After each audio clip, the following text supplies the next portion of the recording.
자, 오늘은 인물 사진 촬영, 포즈와 스냅 사진에 대해서 이제 얘기를 해보겠는데요.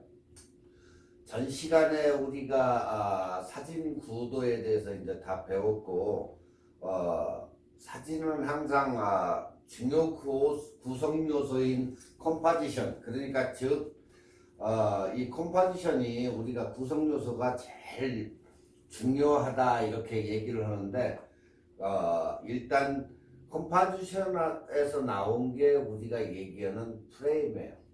그러니까 사진을 한 장 한 장 찍을 때 그 프레임상에 어떻게 이제 사진을 잡을 것인지, 아니면 우리가 이 사진의 자연 현상을 그대로 일부분만 이렇게 떼가지고 가지고 와가지고 찍는 것으로 이제 우리가 마이너스 예술이라고 이렇게 얘기를 하는데, 절제된 어떠한 한 부분만 이렇게 트리밍해서 따온 것을 우리가 프레임이라고 그러죠. 프레임. 네, 그대로 이렇게 찍힌 부분만 따가지고 가져오는 것을 이제 프레임이라고 하는데, 그러면 우리가 이제 거기에서 크롭이라고 이제 얘기를 해요. 크롭. 필카의 필름은 트리밍이라고 하고, 디지털은 크롭이라 이렇게 얘기를 한다. 즉, 크롭이란 필름과 디지털의 경계다. 네. 우리가 이제 뭐 보편적으로 이제 그렇게들 얘기하는데, 디지털은 우리가 이제 크롭이다 이렇게 얘기를 많이 해요. 그렇기 때문에 크롭과 필름과 디지털을 경계다 이렇게 우리가 보시면 돼요. 그러니까 여러분들은 그것을 이렇게 감지를 하시고 쓰시면 촬영을 하시면 될 것 같아요. 자, 오늘은 인물 사진 촬영 요령 그리고 포즈와 스냅 사진을 이제 하겠는데, 뭐 인물이 됐건 풍경이 됐건 찍는 것은 거의 똑같은데, 약간씩 이제 여기에 콘트라스트나 이런 게 조금씩 달라지기 때문에 그것만 유의하시고 찍으시면 될 것 같아요. 인물 사진 촬영용 우리가 일단 인물 사진 촬영의 요령을 이렇게 볼 것 같으면 우리가 표현의 의도, 여러분이 어떻게 주제를 어떻게 찍을 것인지, 아니면은 사진의 원한 과제이며 사진 촬영 시 가장 어려움에 집착되는 그 과제가 될 거예요, 이게. 그러니까 개인의 착각, 의도, 집념에 따라서 주제를 어떻게 표현을 하는가에 따라서 개인의 감정과 모든 게 다 다르기 때문에 개인의 느낌대로 이렇게 찍는 사진, 그런 사진은 이제 우리가 객관성을 잊어버릴 수가 있다 이렇게 얘기를 해요. 네. 즉 피사체를 찍었으나 개인의 감상에 이렇게 치우쳐가지고 객관성을 잊어버린다거나, 아니면 그러한 이유는, 객관성을 잊어버리는 이유는 사진은 이 카메라가 기계이기 때문에 기계적으로 찍히는 그런 결과를 초래하므로 결국은 객관적인 것만 이렇게 나타나기 때문에, 예를 들어 우리가 이제 길 건너편에 있는 친구나 누구를 이렇게 놀려주려고 빠르게 찍었는데, 사람은 굉장히 적어지고 차만 크게 이렇게 나와 있는 그런 경우가 있어요.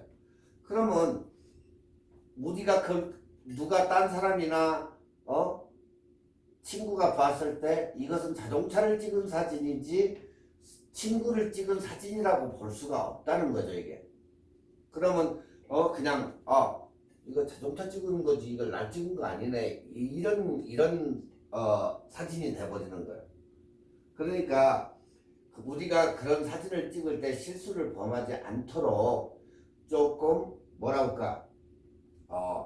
주제와 배경을 확실하게 우리가 관찰을 하면서 찍어야지 그냥 일예로 이렇게 찍으면 안 된다. 그런 얘기예요.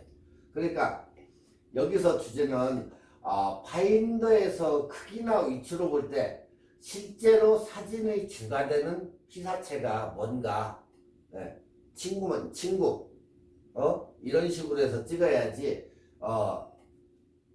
그렇게 해가지고 막 이렇게 찍다 보면은 그게 안 된다는 그런 얘기예요. 그러니까 일단은 배경은 그렇게 해서 찍으면 배경은 관찰 부족, 부주의로 인한 정리가 안 돼서 그 주제가 표현을 망칠 때도 있다. 그래서 우리가 항상 사진을 찍을 때 주의해야 된다. 그러니까 여러분들이 관찰을 해가지고 어떻게 찍을 것인가, 아니면 어떤 소재를 어떻게 적절히 이용을 할 것인가, 그거에 따라 가지고 여러분의 사진의 표현을 대립시켜야 된다. 그런 얘기예요. 자, 그 두 번째가 이제 구도인데, 구도는 뭐 전 시간에도 여러 번을 얘기했지만 우리가 이제 황금 분할로 얘기해서 뭐 1대1 아니면 1대3 1대5 뭐 이런 식으로 해서 황금 분할은 이 연비로 돼 있어요. 연비로 돼 있는데 미술에서 말하는 구도법을 활용을 해야 되나, 미술과 달리 배치 개념에 이 사진은 더 가깝다. 그래서 항상 황금 분할에 염두를 두고 일반적으로 쉬운 황금 분할은 뭐 1대1, 1대3, 1대5 이런 식으로 홀수의 연비로 해서 찍으면 된다. 그리고 화면의 구성은 이제 삼각형이냐, 역T 삼각형이냐, 뭐 S자형이냐, 대각선이냐, 전 시간에 이제 우리가 이건 배웠죠. 예. 대칭형 터널 구도 등 여러 가지 그 구도를 생각하면서 구도를 잡도록 하되, 가장 일반적이고 보편화되어 있는 1대3 황금 분할이 초보자한테는 굉장히 유용하고 보편적으로 많이 쓴다. 예. 그러니까 여러분들도 1대3의 황금 분할을 이렇게 쓰시면 돼요. 자, 우측에 있는 그림을 보면 A, B, C, D 이렇게 점을 이렇게 빨갛게 해놨는데, 그 A, B, C, D의 중요한 피사체가 놓여진다면 그냥 우리가 보기에 사진을 찍힌 그 장면을 볼 때 굉장히 안정적이고 안전적이고 무난한 그런 사진이 되는, 그리고 그런 구도가 된다. 그리고 이 구도가 익숙해지면 새로운 변형을 위해 가지고 여러분들이 딴 구도로 해서 찍을 수도 있다. 그렇지만 주제의 배치와 크기, 그리고 전형적인 구도에 못지않게 중요함을 항상 염두에 두시는 게 좋다. 그리고 이제 네 번째 주제는 사진의 시선이 편안하게 갈 수 있는 곳. 그러니까 주제를 갖다가 우리가 눈으로 편안하게 이렇게 볼 수 있는 곳에 항상 A, B, C, D 여기에 이렇게 두어야 하며, 사진 크기는 사진 면적의 분할상 많은 부분을 차지해야 된다. 그 외에 색상이나 배경, 면적 등의 배경 처리, 그러니까 색상이 거의 비슷한 색깔 같으면 그 사람이 튀어 보이지 않기 때문에 그런 것을 각자가 유념해가지고 찍어야 된다. 그 얘기예요. 그러니까 항상 여러분들이 찍을 때 그냥 팍 찍지 마시고 그냥 한 번쯤은 생각하고 이 구도와 저 피사체와 어떻게 어울리는지 한 번쯤은 생각해보고 그렇게 찍어라, 그런 얘기예요, 결국은. 그리고 이제 다음은 구도심리인데, 구도심리는 이것도 전 시간에 이제 우리가 얘기를 했었죠, 배웠죠, 분명히. 그러니까 피사체를 갖다가 이제 어떻게 위에서 찍느냐 아래에서 찍느냐 이거에 따라 가지고 이제 다 달라지는데, 우리가 아래쪽에서 위로 찍으면 그냥 적극성이다 이렇게 보고, 위에서 아래로 찍으면 소극성적인 그런 사진으로 보고, 그 다음에 옆쪽 우측으로 해서 이렇게 치우쳐 가지고 찍으면 미래형, 왼쪽은 과거형. 예.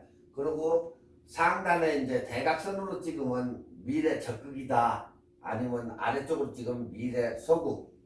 예. 그리고 왼쪽 위쪽으로 대각선으로 찍으면 과거 적극, 그리고 아래쪽으로 찍으면 과거 소극이다, 이렇게 이제 우리가 얘기하는데, 우리가 잡은 구도가 어떤 방향인지 참고하는 게 제일 좋다. 그러니까 이 개인 찍고자 하는 사람의 나의 성격이나 성향 때문에 객관성을 잃어가고 있지 않은지, 그런 것도 한번 판단해 보시고, 어떤 구도가 내 마음에 드는지, 그리고 나의 성향을 일단 찍고자 하는 사람이 그 개인의 성향을 갖다가 파악을 하는 게 일단은 첫 번째다. 그래서 찍는 그 당사자의 우리 자신을 위해 가지고 한 번쯤은 생각을 해봐야 된다. 자, 두 번째는 찍히는 피사체의 대상. 그러니까 내 친구나 내 친구의 뭐 자녀나 아니면 뭐 와이프나 대상을 생각한다면, 내가 계속 그런 식으로 해서 찍어주면 친구나 자녀나 그런 분들은 이게 습관이 된다. 그러니까 과거형 친구를 미래형의 친구로, 소극적인 자녀를 적극적인 자녀로 이렇게 바꾸는 데에 직간접적으로 도움이 되기 때문에 여러분들이 이걸 바꿔가지고 찍어보면 소극적이 적극적으로도 변하고 적극적이 아주 소극적으로도 변한다, 그런 얘기예요.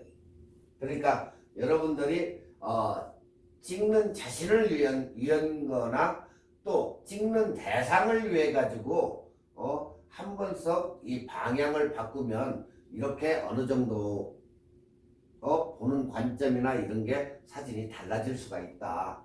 예. 사진을 찍을 때 우리가 올려다보거나 내려다보는 수평으로 보는 시선의 각도를 얘기해요. 그래서 우리가 이제 평각과 양각과 부감이라고 이렇게 지칭을 하는데, 일단은 평각, 우리가 얘기하는 평각이라고 하면 A레벨이라고 해요. A레벨. 카메라의 각도가 수평인 그런 경우, 그러니까 즉 우리의 인간이 보는 시각하고 똑같다. 그게 우리가 얘기하는 평각이라고 얘기하고, 여기서는 A레벨이라고 한다. 그 다음에 이제 안각이라고 해요. 안각. 로우 앵글이라고 하는데, 그리고 버그스 A라고도 이렇게 얘기하는데, 이 안각은 낮은 곳에서 피사체를 약간 올려다보면서 이렇게 찍는 것을 우리가 얘기하는데, 이런 경우는 시선과 지평선이 이루는 각도다. 그게 바로 안각이다. 그러니까 카메라 각도가 올려보는 경우로는 뭐가 강조가 된다? 원근감이 강조가 된다. 아래쪽에서 위로 찍으면 원근감이 강조가 되고 주관적으로 느껴진다. 그게 바로 안각이다. 아시겠죠? 반대로 지금 이제 부감이라고도 하고 이제 부각이라고도 우리가 얘기를 해요. 부각이 이제 하이앵글인데, 하이앵글은 위에서 아래로 찍기 때문에 어때요? 사람을 갖다가 찍었으면 사람이 왜소해지고 작아 보여요. 네. 위에서 찍었을 때는 작게 왜소하게 보이고 작아 보인다. 여러분들이 보통 핸드폰 가지고 위에서 아래로 딱 찍었을 때는 어때요? 내가 작게 보이고 왜소해 보인다. 그게 우리가 부감 앵글, 하이 앵글이다 이렇게 얘기해요.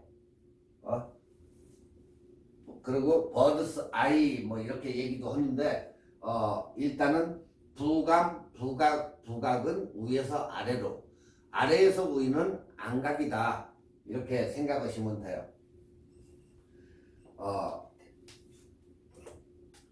평각, 안각, 부감이 객관적으로 주는 기본 분위기를 이해하고 사진에 활용할 필요가 있다. 예.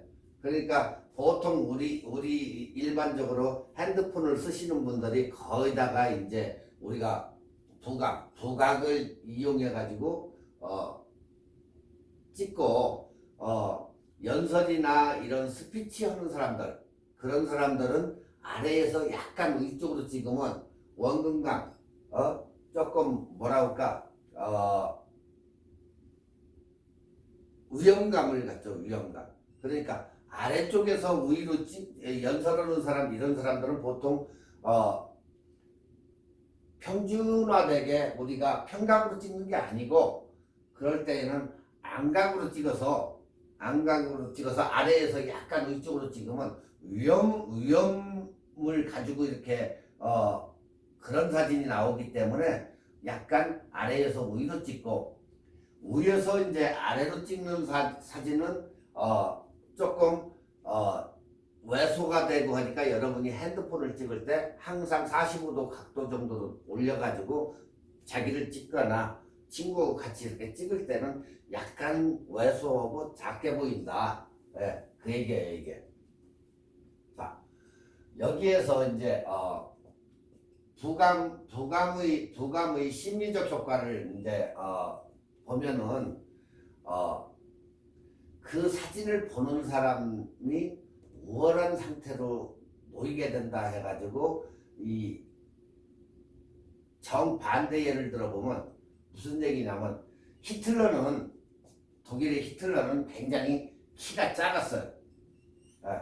그러다 보니까 모든 사진이 올려다보고 찍는 그런 안각의 구도를 가지고 있어요. 그러다 보니까 어떤 기자들이건 히틀러를 찍을 때는 무조건 니네는 다 올려다보면서 찍어. 그러다 보니까 어떻게 돼요? 다 그렇게 나오는 거야. 안각으로. 밑에서 아래쪽으로 다 올려서 찍으라 보니까. 그렇게 되면 아까 뭐가 강조된다 했어요? 원근감이 강조가 되고 위험이 있는 거예요. 그러니까 히틀러가 사진을 찍을 때 그 사진들을 거의 다 보면 아래에서 위쪽으로 찍었기 때문에 위험이 있고 그래도 좀 크게 보이잖아. 네, 원근감이 있기 때문에. 그래서 히틀러 사진은 거의 다가 안각으로 찍은, 아래에서 위로 찍은 사진들이 거의 다 위에서 아래로 찍은 사진이 거의 없어요. 자, 특히 어린아이들을 찍어줄 경우, 어린아이들은 아이들 무릎 위치에서 찍어야 된다는 거예요. 우리가 위에서 아래로 찍거나, 왜? 적으니까 위에서 보통 구부리기 귀찮으니까 위에서 아래로 찍어버려요. 그럼 왜소하고 더 작아 보이겠죠. 그렇지만 우리가 무릎을 꿇고 같은 눈높이에서 찍어주면 어때요? 굉장히 사진이 달라지겠죠. 근데 우리가 부각으로 위에서 아래로 찍을 때는 어때요? 머리가 굉장히 커지겠죠. 가분수 효과가 나타난다는 거예요, 지금. 그렇기 때문에 항상 아이를 찍으면 가분수가 되는 것을 방지하기 위해서 항상 무릎을 꿇은 자세에서 눈높이에서 찍어주는 게 좋다. 그래서 인물은 주로 어디서 찍는다? 안각에서 찍는다. 항상. 그러니까 아래쪽에서 위쪽으로 약간 찍어주는 게 인물은 굉장히 좋게 나온다. 평각은 가장 정상적인 대등한 분위기를 느끼게 한다. 그러니까 우리가 눈높이에서 이렇게 찍을 때에는 그 피사체와 나와 굉장히 대등한 관계를 이루게 이렇게 나타난다. 자, 화면 공간을 채워서 이제 정리하도록 사진을 찍는 사람이 모델의 포즈를 교정을 해줘야 돼요. 네. 찍히는 부분을 변경하고 팔, 손의 위치, 자세가 달라 보이게, 조금 이렇게 있으면 조금 고개를 돌리라든가 자세를 위치나 이런 것을 교정을 해줘야 된다는 거예요. 그러니까 우리가 이 자세를 배우는 것은 찍는 만큼이나 그렇게 쉽지는 않기 때문에 인물 사진을 잘 찍으려면 포즈를 어떻게 취할 것인지 교정해 줘야 될 그런 것을 법을 배워야 돼요. 그래야 거기 조금 틀어졌으니까 왼쪽으로 우측으로 이런 자세를 자꾸 교정을 해줘 가지고 그런 찍는 사람이 그런 자세를 가져야 된다 그 얘기예요. 자, 특히 우리나라 사람들은 포즈를 취할 줄을 몰라요. 사진 찍게 거기 좀 쓰세요. 그냥 딱 챙겨자세요 하고 그냥 어디 군대에서 갓 제대한 그런 아저씨처럼 이렇게 찍는데 그게 우리나라의 국민성이에요. 근데 요즘 자라나는 애들은 좀 어때요? 많이 선진화가 돼 있죠. 자연스럽게 뭐 이렇게도 하고 이렇게도 하고 웃어가면서 찍는데 예전 사람 우리 국민성은 포즈라는 게 없어요. 포즈라는 게 딱 그냥 섰으면 그냥 탁 굳어가지고 그냥 이렇게 찍고 그랬는데 요즘은 우리나라도 많이 변해가지고 스냅 같은 촬영 기법에서는 자연스러운 포즈가 최고의 연출이 된다는 거. 그러니까 어떻게 하면 뭐 사진을 찍으면서 자꾸 농담을 건넨다든가 하다가 그냥 자연스럽게 찍어야지. 사진 찍겠어요 해가지고 탁 찍는 것보다 농담이라도 좀 하고 이렇게 사진을 찍는 게 훨씬 유리하다. 자연스러운 연출이 되니까. 그러니까 여러분들이 그렇게 하다가 마음에 드는 것을 갖다가 빨리 그걸 포착해서 찍는 사진이 최고의 사진이 된다. 자,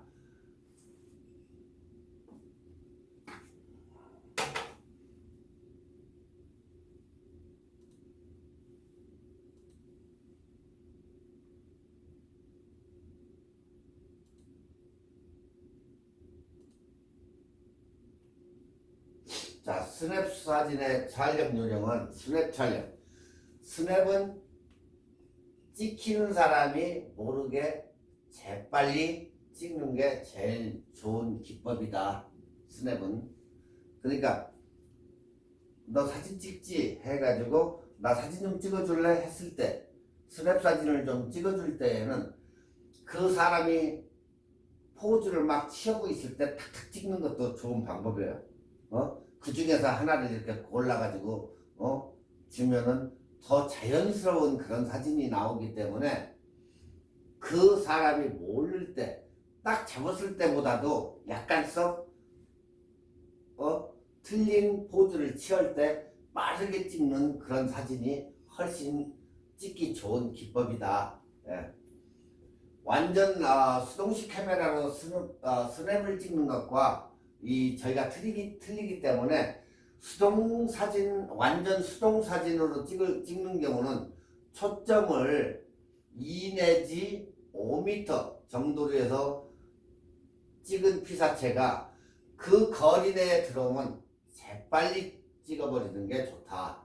그리고 노출은 조리개를 닫고 셔터를 돌리며 노출을 맞춰가지고 조리개 우선 모드, 조리개 우선 모드로 맞춰가지고 찍기를 추천을 하고 스냅빔으로 우선 셔터 스피드가 어떻게 돼야 된다? 빨라야 된다.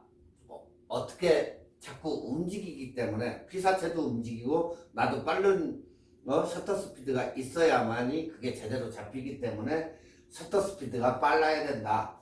자, 그러나 주변 밝기를 감안하되 셔터 스피드를 60분의 1초 이하면, 초보자들은 80분의 1초 이하면 사진이 흔들리거나 피사체의 흔들림 때문에 안 좋은 흔들린 사진이 나올 수 있기 때문에 그런 것은 사용하지 않는 게 좋다. 피사계 심도가 2에서 4m 정도가 커버할 수 있어야 된다. 그러니까 2m나 4m 정도만 커버할 수 있어야 된다. 그 얘기예요. 피사체가. 그 안에 있는 것은 괜찮다. 예. 그러니까 여기에서는 제일 조심해야 될 게 찍기에 흔들릴 위험이 없는 한 조리개를 줄이면 심도가 굉장히 흐릿해지기 때문에 초점에 굉장히 주의해야 된다. 초점에는 안심할 수가 없어요. 그렇기 때문에 굉장히 조심하고 셔터 스피드를 빠르고 조리개는 조여주고 주변은 일단 밝아야 스냅으로 찍기에 굉장히 좋은 조건이다. 우리가 이렇게 얘기해요. 구도는 어떻게 찍는다? 상반신 구도로 찍는다. 그리고 4m를 벗어나서 몸 전체가 나오게 찍으려면 그 피사체와 카메라 사이에 다른 사람이 이렇게 못 끼어들도록 왜냐면 그 포착하는 기회를 방해되기 때문에 그 정도에 있을 때는 사람이 못 끼어들도록 그것을 잘 보시고 사람들이 작게 찍히면은 어떻게 된다? 어수선한 분위기가 되잖아. 그러니까 분위기를 잘 포착해 가지고 찍고 되도록 주제를 조금 인물을 크고 시원하게 찍어야 된다. 이 사진 보면은 이렇게 좀 인물들을 큼직큼직하게 찍어라 그 얘기예요. 시원시원하게. 자, 렌즈는 우리가 뭘 쓰죠? 인물 사진 찍는다 하면 보통 35mm나 50mm, 35나 50mm. 만약에 크롭 바디를 쓴다고 하면 어때요? 또 아래로 내려가야 되겠죠. 캐논 같은 경우는 1.6, 나이콘은 1.5가 크롭이 되기 때문에 여러분들이 그것을 잘 감안하고 만에 하나 그게 안 된다고 하면 번들 렌즈를 쓰는 것도 좋다. 그러니까 일반적으로 렌즈는 우리가 얘기하는 풀바디의 경우는 50mm 아니면 35mm 또한 제일 좋은 85mm도 있다. 그 대신 85mm를 갖다가 크롭 바디에다가 85mm를 쓰면 135mm 정도가 되기 때문에 절대 크롭 바디에다가 85mm를 끼고 찍으면 안 된다. 크롭 바디용 렌즈가 아닌 다음에는 그렇게 해서 바꿔 끼면 되지를 않는다. 크롭 바디용 85mm를 사용하면 뭐 가능하겠지만 절대 풀바디 렌즈를 갖다가 그렇게 찍으면 착각하시면 안 된다는 그 얘기예요. 왜냐면 1.6을 더해줘야 되니까 여러분이 50mm를 끼면 85mm 정도가 되게 85mm로 착각 봐야 되기 때문에 여러분이 35mm를 껴야 50mm가 돼요. 그렇기 때문에 크롭 바디는 항상 자기 그 렌즈 EFS 렌즈나 이런 걸 끼지 L렌즈 프로페셔널 L렌즈 좋은 렌즈 가지고 와서 찍는다 보면 그거 착각이니까 풀바디 아닌 다음에는 그렇게 찍지 말아라. 그러니까 표준 렌즈나 관광 렌즈를 가지고 가가지고 찍는 게 유리하다. 자, 50mm는 우리가 표준 렌즈라고 한다겠죠. 50mm. 50mm로 찍든지 아니면 50mm보다 아래로 내려가서 35mm 관광 렌즈로 찍으면 굉장히 유리하다. 왜? 깨끗이 나오니까 일단은.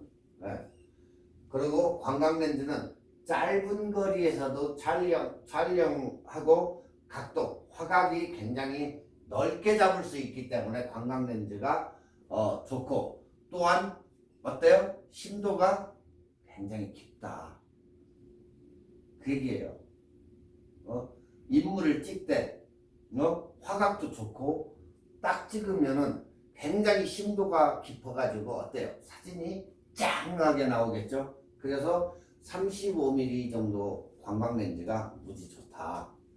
그러나 단점이 있는데, 단점은 인물이 비정상적으로 휠 수도 있다는 거. 35mm는 다 좋은데 약간 휠 수도 있다. 그거에 대해서 튀어 보이니까 약간 조심을 해라. 35mm는.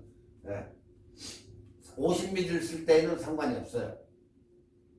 자, 자동 노출 기능이 있는 카메라로 스냅 사진을 찍을 경우, 자동 노출일 때, 자, 노출.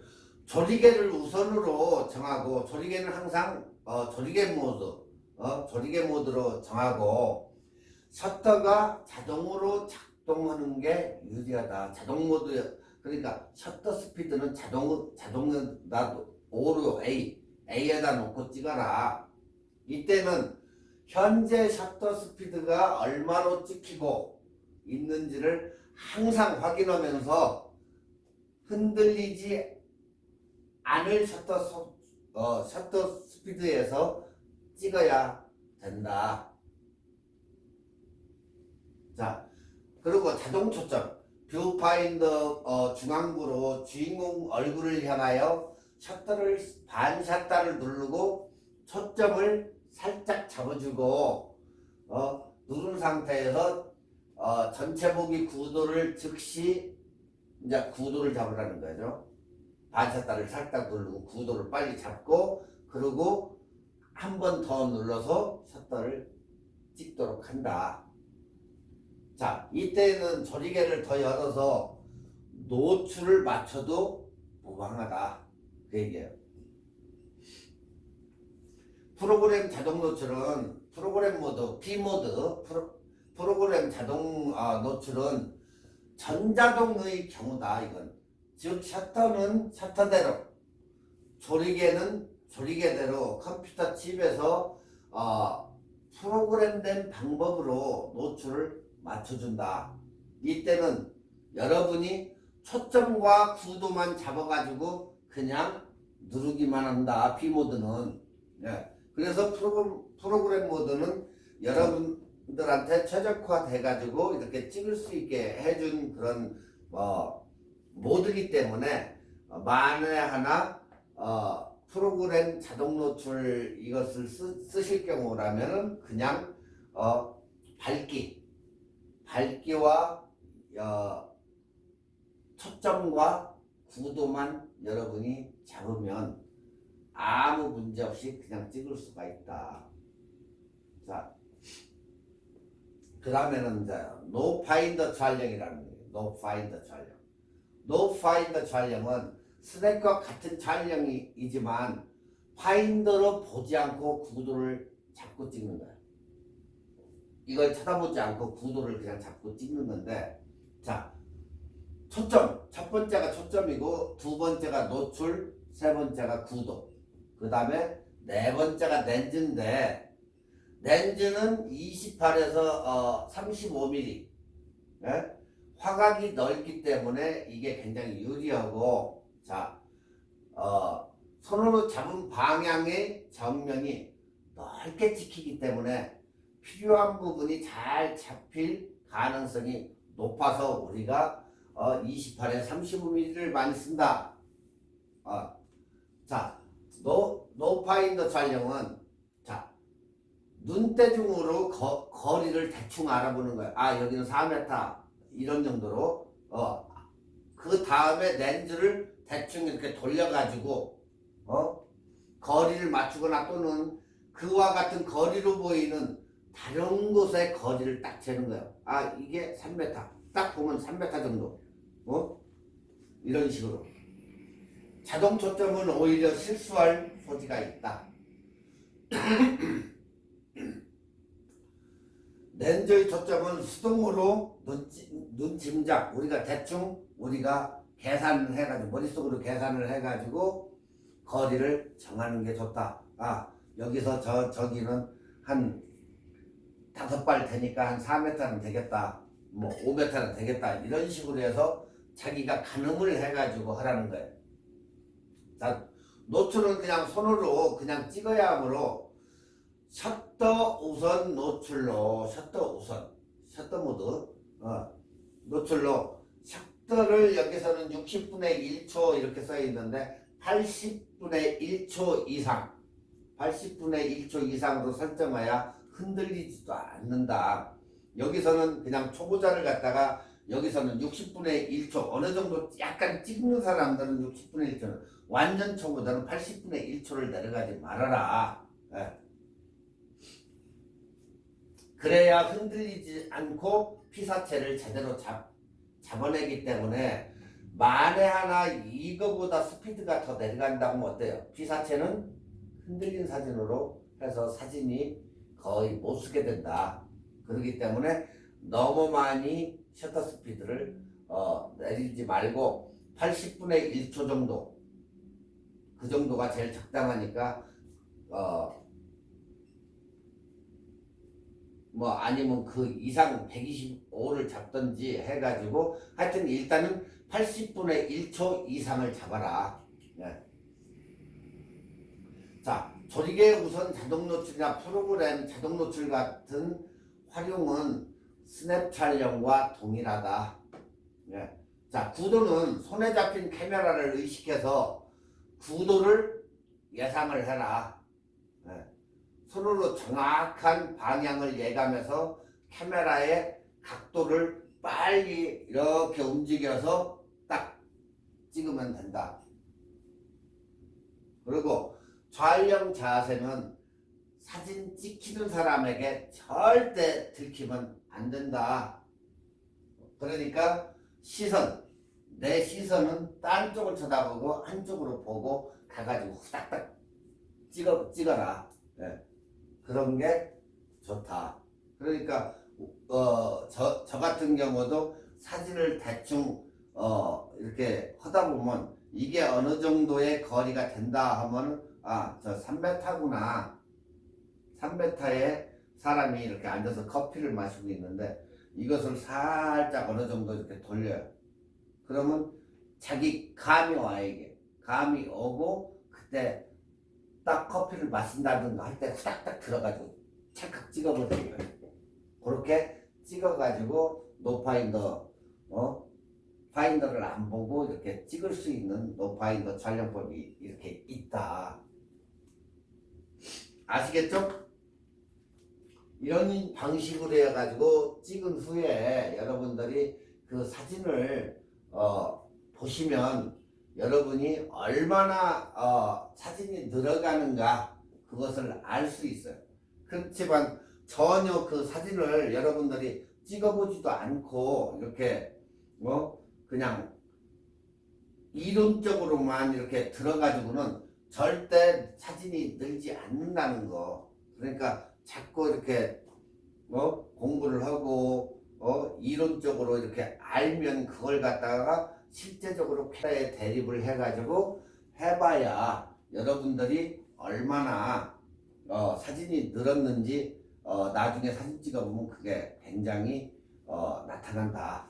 자, 다음은 우리가 이제 풍경사진 촬영 요령인데 풍경사진은 여러분들 보시다시피 지금 이게 데스칸소 여기 일본 후리 LA 근처 LA 그 코리아타운에서 바로 가까운데 파사데나에 있는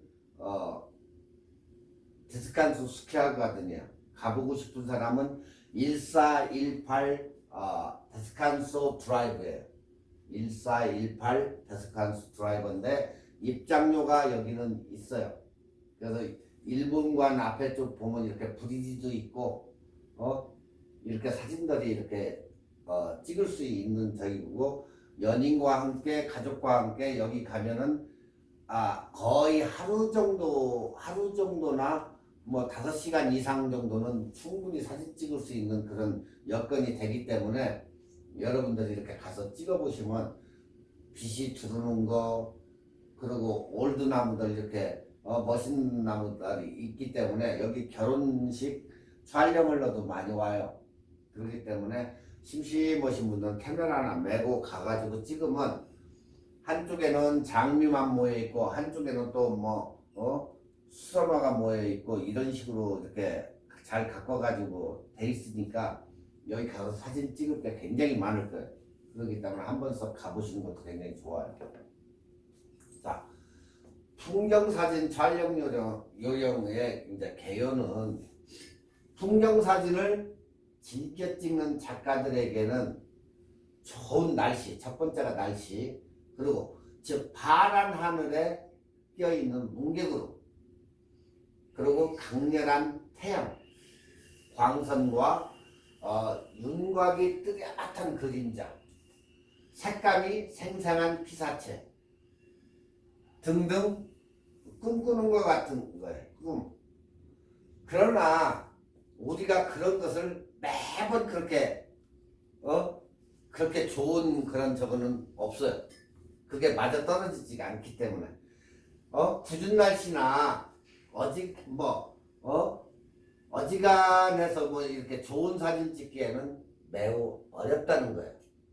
나한테 맞는 그런 날씨가 그렇게 매번 있는 것도 아니고, 그리고 어쩌다가 오늘 날씨 좋은데 사진 찍기 좋겠네 하는 날은 딴 일을 하고 있는 거예요.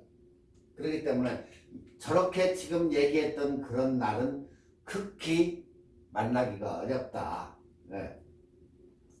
아마추어 작가들은 궂은 날씨일 때 어떻게 풍경 사진을 찍을 수 있는지, 아니면 없는지,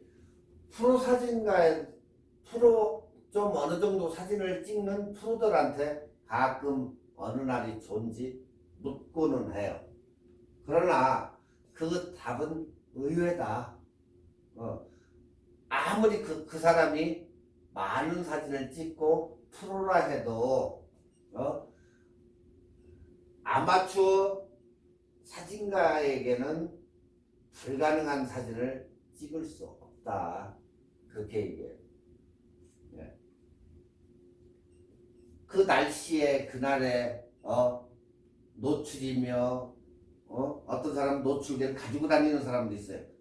그렇게 어느 날은 반짝했다가 어느 날은 이게 일기가 나빠지고 이게 금방 좋았다 나빠지고 하기 때문에 굉장히 이런 저거는 불가능해요.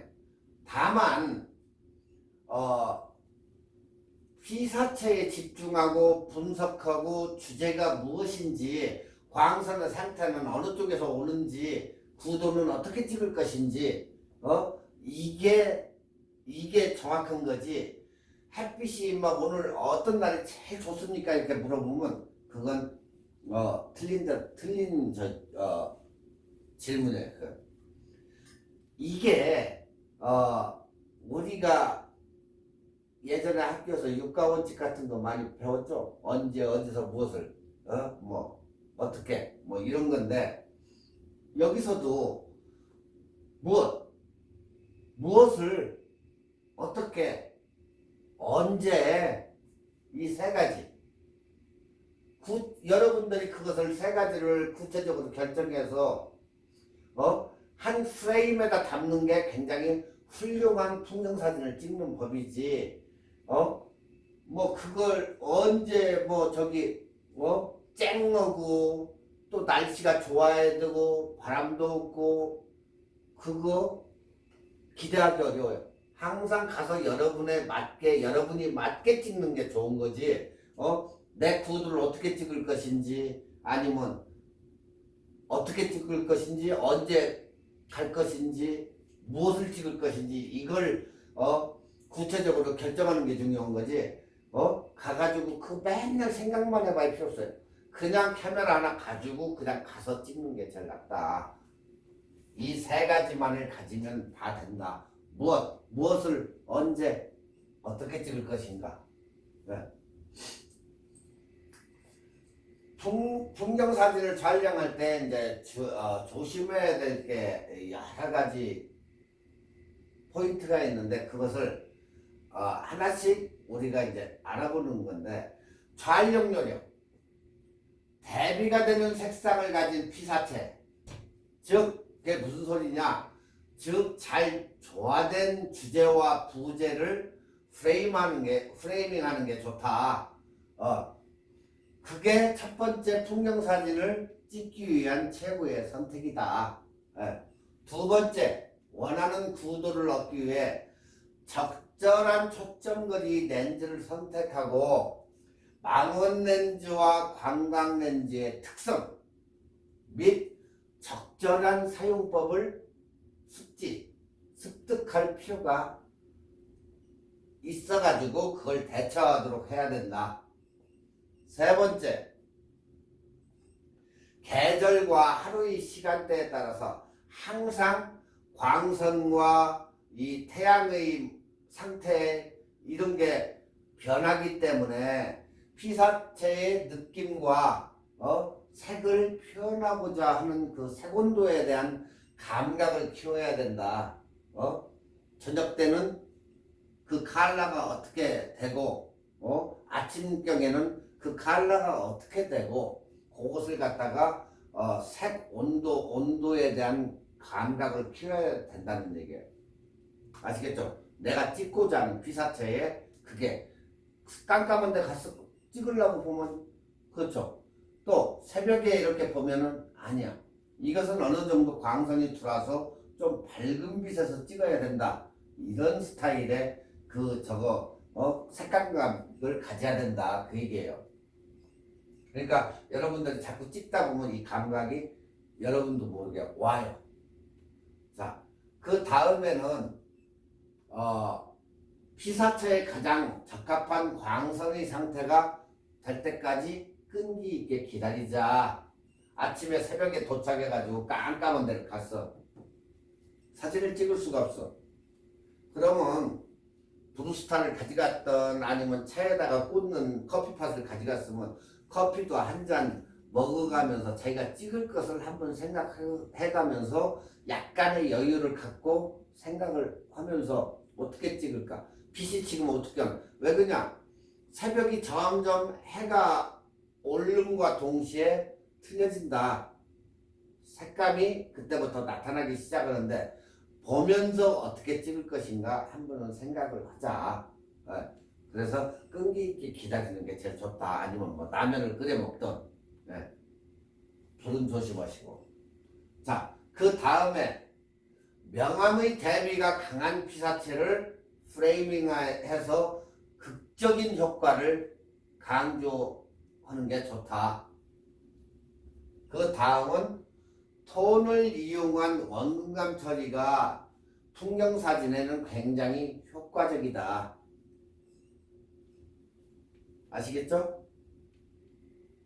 자, 지금 뭐 이거 같으면 여기 튤립밭에 가서 찍은 거고 이제 뭐 여러 군데서 이렇게 찍은 거고 이거는 한국에 있는 그런 사진인데 여러분들도 이렇게 찍을 수가 있어요. 자, 원근감을 보다 강조하기 위해서 수직 프레임을 사용하자. 수직으로. 그렇게 하면 아까 원근감이 아래쪽에서 위쪽으로 찍는 게 약간 원근감이 있다겠죠. 히틀러도 그렇게 찍는다고. 그러니까 원근감을 보다 강조해서 수직 프레임을 사용하자. 수직. 자, 광각렌즈의 왜곡 현상을 이용해서 원근감을 강조할 경우 로우 앵글, 아래쪽 앵글이 보다 효과적이다. 그러니까 35mm 카메라로 찍을 때는 약간 휜다고 그랬죠. 그렇기 때문에 왜곡 현상을 이용해가지고 강조할 경우는 약간 아래쪽에서 위로 앉아서 찍으라는 얘기. 앉아서 찍으면 원근감이 더 강조가 된다. 그러니까 우리가 이제 색채감이 있는 파스텔 톤은 풍경사진은 비슷한 농도의 피사체들을 촬영하면서 얻을 수 있다.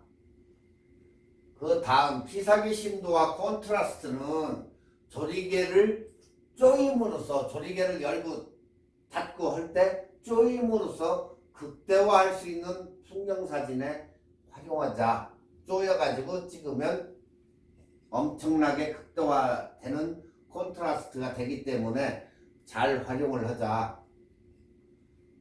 그리고 롱타임 셔터를 이용하거나 물이나 바람의 움직임을 표현해보자. 그래야 이게 움직이겠죠. 가만히 있는 이파리보다도 약간 가만히 있는 것도 있지만 약간 흔들리는 것도 있을 거 아니에요. 흔들리는 거. 그런 것을 갖다가 약간의 쇼타임 500분의 1초 이렇게 주지 말고 약간 더 낮춰가지고 물이나 같이 계곡 물을 표현한다든가 아니면 바람의 움직임 같은 것을 살짝 넣어보는 게 좋다. 그냥 정해진 프레임 안에다가 이파리가 있으면 그냥 있는 것만 찍지 말고 바람에 이렇게 흔들리고 가운데는 딱 있고 하는 그런 사진을 찍으면 빛이 이파리에 반사해가지고 어때요? 반짝반짝반짝 하겠죠. 그런 것을 한번 이용해가지고 바람의 움직임을 표현해보자 그 얘기예요. 그리고 그 다음에는 이제 폴러라이즈 필터를 넣어서 빛의 반사를 없애가지고 색감을 충분히 살리자. 폴러라이즈 필터를 갖다가 끼면 빛의 반사, 폴러라이즈 필터는 빛의 반사를 없앤다. 자, 폴러라이즈 보통 우리가 차가 주차가 돼 있어요. 햇빛이 비쳐. 근데 차 안에 있는 사람을 찍으려고 이렇게 딱 했어. 아니면 쇼 윈도에 안에서 멋있는 남자가 커피를 중후하게 먹는다든가 아니면 엄청나게 이쁜 여자가 분위기 있게 커피를 먹으려고 먹고 있는 카페를 딱 봤는데 저 괜찮네 해가지고 딱 찍으려고 보니까 빛이 반사가 돼가지고 안에가 잘 안 보여. 차 안에도 역시 딱 앉아서 운전대 딱 잡고 있는 사람 찍으려고 했는데 안 보여. 그래서 빛의 반사를 우리가 차단을 할 때 그 안에를 그 반사된 빛을 없애기 위해서는 우리가 항상 폴러라이저의 이 필터를 끼면 그 빛이 반사되는 부분이 없어져요. 그렇게 해서 폴러라이저 이 필터를 끼고 찍으면 빛의 반사를 없어지고 하늘은 더욱더 푸르게 색감에 굉장히 색감이 좋아지기 때문에 폴러라이즈 필터를 넣고 껴보자, 아니 찍어보자 그 얘기예요. 자, 이상에서 이제 우리가 지금까지 살펴본 풍경 사진은 저절로 그냥 딸깍해서 나오는 게 아니고 피사체를 보고 느낀 감정을 사진가가 사진을 찍고자 하는 여러분들이 끈기를 가지고 분석하고 표현하면서 또한 느끼고 그런 하나의 그런 작품을 만드는 거다. 예. 같은 장소를 여러 번 여러분이 촬영을 해도 똑같은 사진이 아니라는 거예요. 항상 다른 느낌으로도 찍어진다. 자, 여러분들이 만약에 비샵이나 여기 단풍 들고 하는 데를 지금 올해도 갔는데 작년에도 가고 내년에도 또 갈 거고 왜 한 군데를 가서 매번 찍느냐? 뭐 때문에 찍을까? 똑같은 거 나오는데. 그게 아니고 전에는 갔을 때에 이 폴러라이저 필터를 안 꼈으면 한번 껴서도 찍어보고 120을 줬으면 80도 한번 놔보고 60분의 1초도 넣고 해가지고 바람에 예, 흔들림도 한번 찍어보고 색감을 다르게 한번 찍어보고 구도도 다르게 찍고 또 딴 것도 뭐 전에는 산도 약간 안 올라가 봤는데 약간 올라가서도 한번 찍어보고 해가지고 항상 틀리게 이렇게 촬영이 되기 때문에 여러분이 갔던 그 시대에 작년에 갔을 때는 굉장히 날씨도 안 좋았는데 이번에 갔을 때는 광선의 상태도 또 달라지고 모든 게 달라지기 때문에 항상 다양한 형태로 해서 달라져요. 지난번에 찍은 사진을 보니까 아 이때는 단풍이 약간 저거였네. 이번에는 생생하네. 이것도 다르고 모든 게 이렇게 달라진다는 거예요. 그렇기 때문에 항상 찍고자 하는 사람들이 노력을 해서 대자연의 그런 순간 변화하는 순간을 놓치지 않게 해서 여러분들이 끊임없이 노력을 해야지 그 자연이 여러분을 기다려주는 게 아니에요. 내가 가가지고 내가 직접적으로 부딪혀서 그것을 해야지. 자연은 그냥 돌고 돌아요. 항상 내가 어떻게 맞춰서 가느냐에 따라 가지고 이게 달라지는 거지. 매번 저거에 갔을 때마다 똑같다? 똑같은 건 없어요, 절대. 그러니까 항상 여러분이 한 가지를 찍을 때에도 항상 달리기 때문에 그 순간을 찍는 사람이 놓치면 안 된다는 얘기예요. 그래서 기름값 비싼데 어딜 가라는 얘기냐 그렇게 생각하면 할 말은 없겠지만 자주 돌아다니면서 카메라 셔터를 자꾸 누를수록 좋은 사진이 나타난다. 네, 그 얘기예요. 그러니까 여러분들도 열심히 이렇게 돌아다니시면서 찍으시면 될 거예요. 뭐가? 프로가. 자, 잠시만요. 지금 시간이 거의 다 됐는데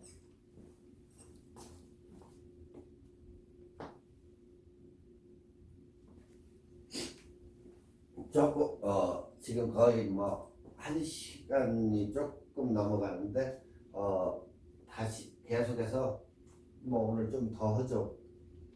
자, 이번 시간은 사진의 구도의 예제와 찍는 방법을 11가지 이제 예를 들어 가지고 쓰는데 여기서는 리딩 라인이라는 게 이제 나와요. 전 시간 구도에서도 리딩 라인을 이제 배웠는데 자, 우리가 저 멀리 있는 것을 뭐라고 부르죠? 풍경이라고. 그리고 앞에 놓인 것을 뭐라고 그래요?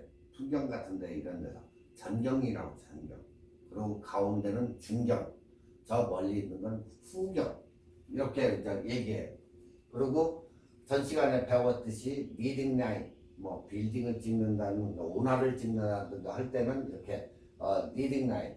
그리고 여기에서도 지금 가운데에다 피사체를 딱 가운데에다가 2분의 1 구도로 놓고 수직과 수평을 딱 맞춰가지고 가운데다 이렇게 넣어가지고 찍는 그런 예제의 사진. 자, 첫 번째 또 나오죠. 3분할을 활용하자. 이 황금분할은 사진과 뗄 수가 없어요. 그렇기 때문에 계속해서 황금분할, 3분할 하고 나오는 이유가 바로 이거예요. 자, 3분할 구도를 활용하자. 여기서도 3분할 구도를 어떻게 활용했어요? 나무를 갖다가 딱 여기다가 주제를 갖다가 딱 놔두고 수직과 수평을 딱 맞췄죠. 여기. 네.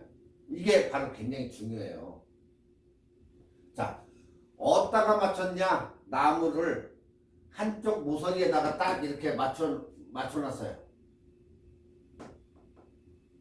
자, 여러분이 보실 때 사진이 굉장히 안정감 있는 그런 풍경 사진으로 했는데 만에 하나 나무가 이쪽으로 왔다고 치면 여기다 맞춰야 되겠죠. 나무를 딱 이렇게 맞춰 수평과 수직을 딱 맞춰가지고 저 뒤도 이렇게 맞춰야 되겠죠. 여기만 맞추면 안 되겠죠.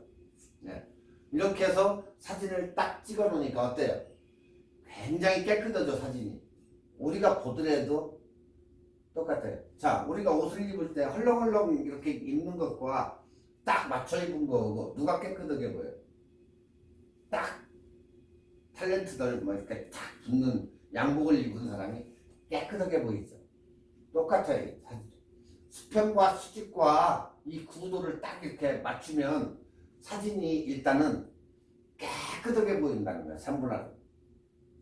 네. 여러분들이 봐도 깨끗할 때 사진 진짜 깨끗한 사진 뭐 거추장스러운 게 없잖아요. 지저분한 것도 없고. 그래서 자꾸 이 3분할을 얘기할 때 뭐라 그래요? 수평과 수직을 맞춰라 그 얘기예요. 3분할법 이 황금 비율을 쓰면서.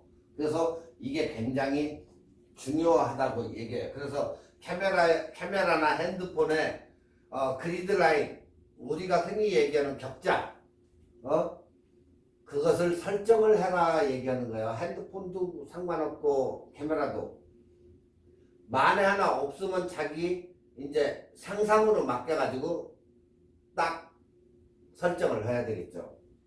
네. 그래서 항상 깨끗한 사진은 이렇게 신경 써서 격자로 해가지고 그리드 라인으로 해서 찍으면 된다.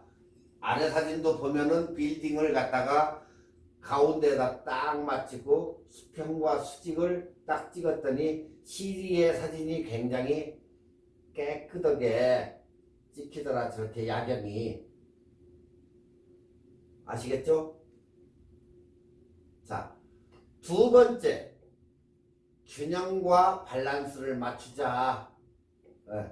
자, 균형을 맞추려고 이렇게 회전 타는 거죠. 이게 타는 건데 여기에 뭐가 균형이 맞춰져 있어요? 여기에 있는 벚꽃이 들어갔죠. 여기에 이렇게 그러다 보니까 균형이 맞춰지잖아요. 이쪽도 조금 들어갔고. 그러니까 사진을 찍을 때 공백으로 그냥 이렇게 나무를 싹 빼고 그냥 요거만 찍으면 어때요? 꽉 찬 느낌이 없잖아. 그렇지만 나무를 이렇게 딱 이렇게 걸쳐가지고 찍으니까 사진이 굉장히 꽉 찬 느낌이 들어.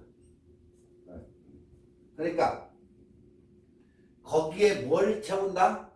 이렇게 색감 있는 컬러를 채운다든가, 그리고 이런 패턴 등으로 해서 이렇게 채우면 공간감이 훨씬 좋아진다. 그 얘기예요. 자, 여러분이 이렇게 반절을 딱 띄어서 보면 어때요? 컬러하고 다른 패턴으로 해가지고 이렇게 틀려진다. 사진이 없다고 쳐봐요. 이것을 없다고 치던가. 자, 그러면 요것만 해가지고 이렇게 아무것도 없다고 치면 굉장히 단조롭잖아요. 그렇지만 이것을 찍기 위해서 이것을 넣으니까 어때요? 밸런스가 맞춰지잖아. 그래서 이렇게 해서 꽉 차게 패턴이나 컬러 같은 것을 이렇게 채워주면 사진이 좋아진다. 자, 세 번째로는 리딩 라인이에요. 리딩 라인. 리딩 라인은 X자로 생각하면 돼요. 이렇게 X자로. 자, 우리가 시선을 볼 때 한 점으로 이렇게 리딩 라인이라는 것은 우리가 이렇게 시선을 딱 사진이고 모든 것을 볼 때 눈이 한 시선에 집중되는 그 점을 얘기하는 거예요. 리딩 라인. 그러니까 시선을 한 점에서 다른 점으로 이끄는 선이에요. 선. 자, 여기에 리딩 라인을 보면은 우리가 이렇게 건물이나 이렇게 도로에 건물을 딱 찍었을 때 저 끝에를 우리가 시선이 딱 가게 돼 있어요. 자, 여기서도 지금 이 사진을 보면 누가 제일 먼저 들어와요? 저쪽이 우측이 보이는 게 아니고 가운데로 피사체가 굉장히 딱 보이죠. 바로 이거예요. 그래서 리딩 라인을 활용을 해라. 피사체를 돋보이게. 굉장히 돋보이게 보이죠?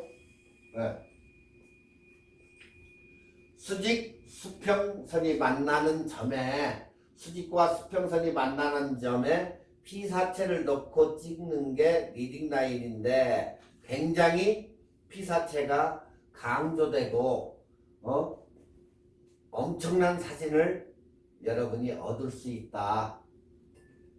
그렇게 찍기 위해서 우리도 노력하자 그 얘기예요. 자, 여러분들이 지금 이렇게 보시면 거의 다가 리딩 라인으로 해가지고 지금 강조된 사진이에요. 자, 여기도 리딩 라인으로 해서 앉아있지만 얼굴이 이렇게 강조가 되죠. 네.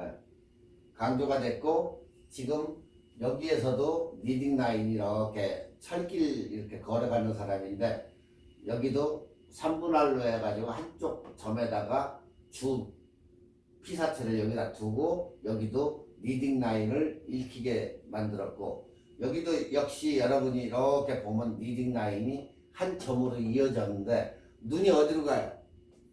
딱 가운데 지점으로 가잖아. 똑같은 얘기예요. 여기도 눈이 어디로 가요? 딱 그냥 보면 가운데로 가잖아. 그래서 이러한 인물 사진도 좋다. 예. 경치, 인물, 이 리딩 라인을 적극적으로 활용을 하자. 자, 네 번째는 좌우의 대칭을 활용한다. 좌우의 대칭을 활용한다. 리딩 라인을 활용을 했지만은 좌우의 대칭을 갖다가 이렇게 활용을 한다. 똑같죠? 반 딱 나눠가지고 여기도 똑같아요.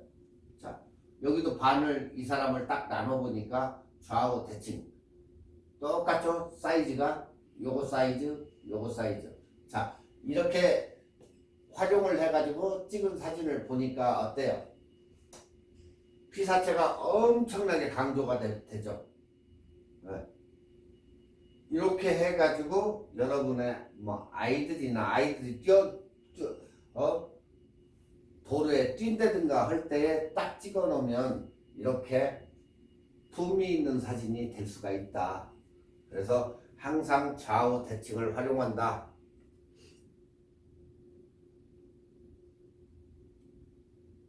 자, 다섯 번째, 패턴을 활용하자. 패턴.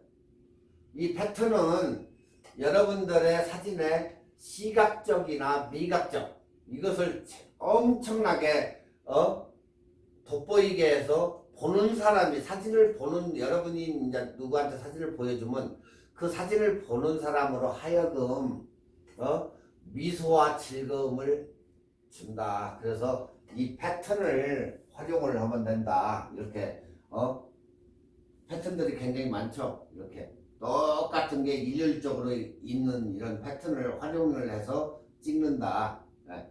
여기도 동물원 이제 창살인데 곰 같은 거, 꽃도 이렇게 컬러풀하게 패턴이 있기 때문에 이런 것일수록 아름다움과 즐거움을 선사한다. 예.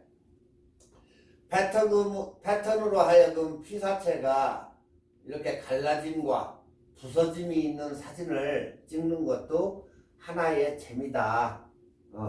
패턴을 이렇게 줌으로써 갈라지죠. 똑똑 갈라지잖아요. 한 물체지만 딱딱딱딱 갈라지는 이런 사진으로 해서 찍음으로 해서 우리가 굉장히 즐거움과 이렇게 찍는 요소를 더 생각을 즐겁게 해줘요. 우리한테. 그렇기 때문에 여러분들도 저런 패턴을 잘 이렇게 보고 판단해 가지고 한 번 씩 찍어보는 것도 좋을 것 같아요. 보통 집 같은데 철망 같은 거 있잖아요. 철망 같은 걸 활용해 가지고 그런 것을 한번 찍어본다든가 사람을 찍는다든가 이런 식으로 해가지고 찍어보는 걸 한번 트라이 해보는 게 좋을 것 같아요. 그리고 뭐 꽃 같은 거라든가 이렇게 패턴이 있게 찍으면 좋고 만에 하나 여러분들이 이렇게 동물이 우리 안에서 조금 떨어졌다 보면 다초점을 사용하시는 게 굉장히 유리해요. 왜 그러냐면 전체를 갖다가 자동이나 이런 것을 놓고 찍으면 이 철망에 초점이 잡히기 때문에 저 동물은 흐릿하게 나와요. 이 안쪽에 가까이 있기 때문에 지금 이것은 같이 이렇게 나왔지만 동물이 철창에서 떨어져 있다. 그럴 때에는 어때요? 단초점으로 해서 딱 동물한테 딱 잡아야 같이 이런 식으로 나오지. 그렇지 않으면 저렇게 나오지를 않는다. 그러니까 유념해서 찍으시면 되겠어요. 자, 6번째는 관점.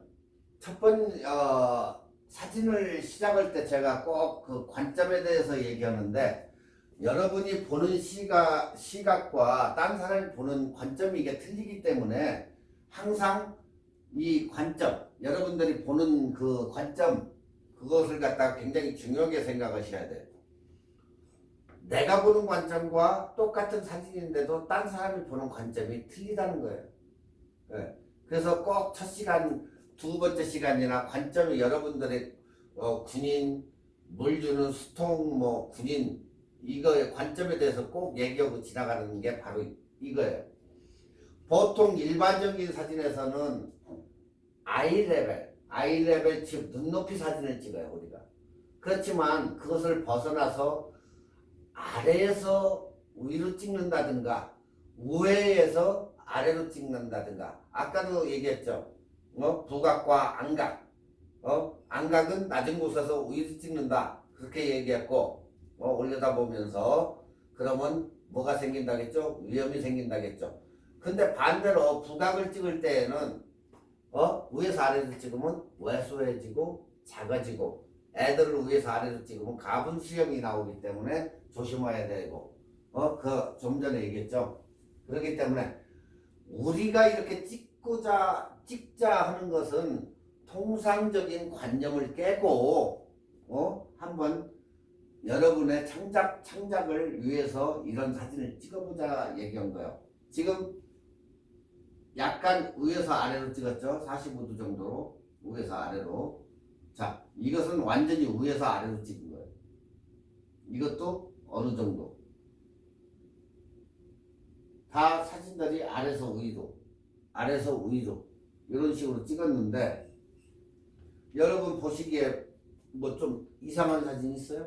없잖아요.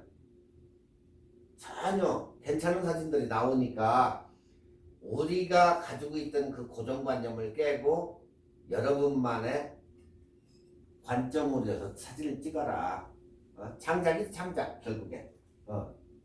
그러니까 딴 얘기 없어요. 그냥 우리가 가지면 이렇게 찍으면 안 돼 하는 걸 하지 말고 여러분의 생각대로 여러분의 관점에서 한번 그런 사진을 이쪽 저쪽으로 찍어보라는 얘기예요. 자, 7번. 배경은 아름답다. 하지만 주제에 따라서 달라진다. 배경은 저렇게 멋있는데 주제에 따라서 달라진다. 사람이 주제일 때, 특히 사람이 주제일 때 배경을 조금만 넣어주고 배경이 주제일 때는 배경을 많이 활용한다. 자, 지금 이 사진 같은 경우는 배경이 물이 주제잖아요. 물이.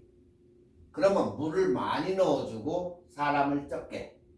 그렇죠? 배경이 주제일 때는 배경을 많이 넣고 부주제는 작게 했어요. 자, 여기는 배경이 뭐예요? 가을 하늘에 나무 이렇게 찍는 거잖아. 배경이. 그럴 때는 어때요?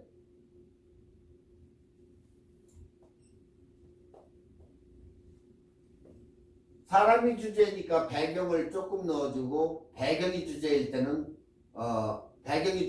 배경을 많이 활용한다. 자, 나무가 배경이기 때문에 배경을 많이 넣어준 거예요. 그러니까 특히 배경과 피사체를 분리해. 이 사람은 이 사람이고 배경은 배경이고 둘이 분리하라는 얘기예요. 예. 사람과 배경 중에 사람이 주제일 경우는 배경이 시선을 끌으면 안 된다는 거예요. 자, 지금 이렇게 보면 배경이 주제일까 아니면 사람이 주제일까? 이거 애매모호하죠. 여러분들이 볼 때. 사람이 주제일 수도 있고 배경이 주제일 수도 있고 그러니까 애매모호해 이거. 이런 사진은 깔끔함도 없어요 이거. 그리고 잘못 찍은 사진이지 이거. 왜 그러냐면 딱 보면 주의가 분산이 돼요 이건.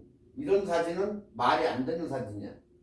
그렇지만 이 반대로 이거 보면 아무 이상 없잖아. 쳐다보는데. 이건 굉장히 산만하잖아. 그러니까 저기는 배경이 주제일 때는 배경을 많이 활용을 하는 게 훨씬 낫다. 여기는 이렇게 했는데도 배경을 너무 많이 넣으니까 이런 문제가 생긴다. 그러니까 깔끔함이 없어졌다. 예.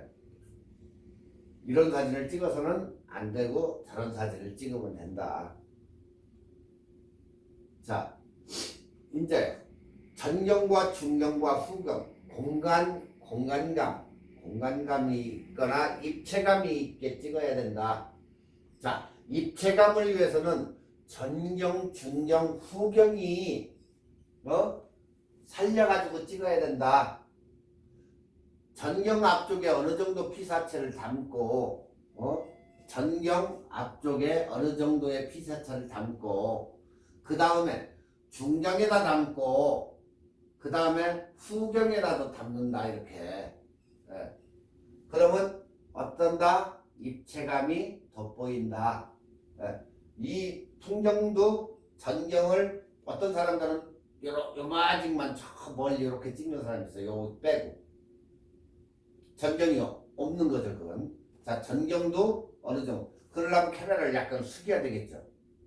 산을 찍을 때도 산이 이렇게 크게 있으면 앞 밑에 물이 있다든가 해가지고 그 산이 앞쪽으로 이렇게 그림자 끼게 해가지고 찍는 사진이 훨씬 멋있지. 딱 해가지고 곱게만 찍 산만 거의 비슷하게 찍으면 사진이 어때요? 입체감도 없고 보는 맛도 없고 그렇죠. 그렇지만 여기를 보시면 전경이 들어갔고 그 다음에 중경이 살렸고 그 다음에 후경이 살으니까 입체감이 있다 이렇게 사진들이. 자, 여기도 앞쪽을 사진을 조금 내려가지고 찍으니까 여기도 전경이 들어갔고 중경이 살았고 후경도 살기 때문에 사진이 보는 바와 입체감이 이렇게 있다. 네. 아시겠죠? 자, 그 다음에 이제 프레임인데 사진을 찍을 때 우리는 수평과 수직을 맞춰서 찍어요. 보통 수평과 수직을 거의 그렇죠. 지금까지도 그렇게 얘기했고 예외로 대각선을 찍을 때 대각선 구도는 운동감이나 불안감에 이렇게 불안감 조성에 의해 가지고 쓰여요. 그래서 이렇게 대각선 좀 불안하잖아요. 얘들이 이렇게 쏠릴 것 같기도 하고 하기 때문에 이 프레이밍에서는 대각선을 찍을 때는 대각선으로 이렇게 찍어보면 좋다. 네. 지금 이게 좋은 사진에 해가지고 찍었는데 괜찮잖아요. 약간 이렇게 대각선 스타일로. 네. 근데 수평과 수직이 이렇게 맞으면 대각선 사진들이 좋은데 안 맞으면은 호수나 평온한 산 등 수평이 맞지 않으면 부적합한 사진이 된다는 거예요. 그 대신 빌딩이나 이런 것은 또 괜찮아요. 네. 아시겠죠? 자, 프레임 안에 또 하나의 프레임. 이런 사진도 있다. 2, 3 중 이제 우리가 프레임이라고 이제 얘기도 하는데, 자, 프레임 안에 또 프레임이 또 있어요. 무슨 얘기인지 아시겠죠? 네. 프레임이 자꾸 많아지는 거지. 2, 3 중 프레임. 네. 그러니까 앞쪽에도 있고 뒤쪽에도 또 하나가 있고 하는 자꾸 2, 3 중 프레임. 네. 이렇게 넣고 찍는 사진도 있다. 자, 그 다음에 크롭인데 이제 이 크롭은 깊숙이 들어가 찍는 것을 말한다. 피사체의 주제나 흥미로운 걸 찍는다. 자, 지금 초점이 깊숙이 들어가서 여기다 딱 맞춰놓고 찍으니까 위 거, 아래 거 어떻게 됐어요? 싹 뽀샤시하게 변했죠? 네. 배경 처리가 싹 된 거야 지금.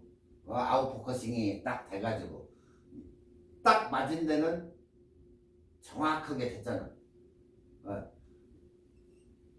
깊이 들어가서 찍어진다. 이렇게 음식 같은 거 이런 거 앞에는 이렇게 아웃포커싱 처리하고 깊이 들어가 가지고 이런 식으로 해서 이렇게 음식이나 이런 것을 찍는다. 크랍을 시킨다. 그리고 이제 마지막으로 여러분들의 이제 찍는 자의 마음에 찍는 자의 마음, 찍는 자의 마음대로 찍는다.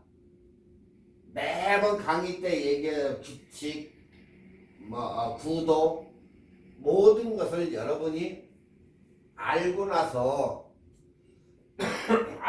약간의 탈 사진을 찍어도 누가 뭐라고 안 는다. 왜? 여러분 시선에 찍은 거기 때문에. 그렇지만 그런 것을 안 하고 그냥 마음대로 그냥 그것도 뭐 지랄이고 내가 뭐 그런 거 나는 배워본 적도 없고 그냥 찍으면 그것은 욕을 먹는다. 그건 사진에 대한 결국에 모독이다. 그건 그러니까 여러분들이 이러한 구도를 다 모든 것을 알고 기본적인 그 틀을 깨고 창작으로 해서 여러분들의 그 사진만을 찍는다 보면 굉장히 좋은 사진이에요. 그러니까 알면서도 이렇게 작가들도 탈 이런 사진을 찍는데 여러분들도 그렇게 해서 좋은 사진을 얻는다고 보면 여러분의 의도대로 찍으면 아무 이상 없이 찍는 사진이 된다. 그렇기 때문에 의도대로 틀을 깨부시고 한 번 더 찍어 보시는 것도 좋다. 그러니까 지금 여기에 나와 있는 이제 사선 구도들인데 여러분들도 이렇게 대각선 구도 해가지고 사선 구도 이렇게 있는데 여러분들도 이런 기존의 틀을 깨부시고 좋은 사진을 찍어볼 수 있도록 하셨으면 좋겠어요. 자, 오늘은 여기까지 하고 끝내겠습니다.